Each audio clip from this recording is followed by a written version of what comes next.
CNN global news network کے ساتھ میں ہوں رابیل سید۔ شامل کرتے ہیں آج کی اہم خبر۔ اسپین کشتی حادثے میں پاکستانیوں کی ہلاکت، وزیر اعظم نے رپورٹ طلب کر لی۔ وزیر اعظم شہباز شریف نے اسپین میں تارکین وطن کی کشتی کے حادثے میں 40 پاکستانیوں کے جاں بحق ہونے پر اظہار افسوس کرتے ہوئے متعلقہ حکام سے رپورٹ طلب کر لی۔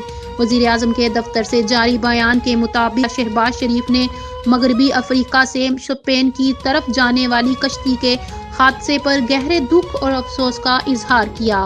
وزیر اعظم نے تارکین وطن کی کشتی کے حادثے میں جاں بحق ہونے والے پاکستانیوں کی بلندی درجات کے لیے دعا کی اور جاں بحق ہونے والے افراد کے اہل خانہ سے اظہار تعزیت کیا۔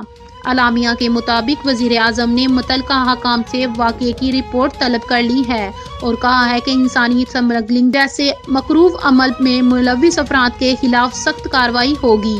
وزیر اعظم شہباز شریف نے کہا ہے کہ اس حوالے سے کسی بھی قسم کا کوئی کوتاہی برداشت نہیں کی جائے گی۔ انسانی اسمگلنگ کے خلاف بھرپور اقدامات کر رہے ہیں۔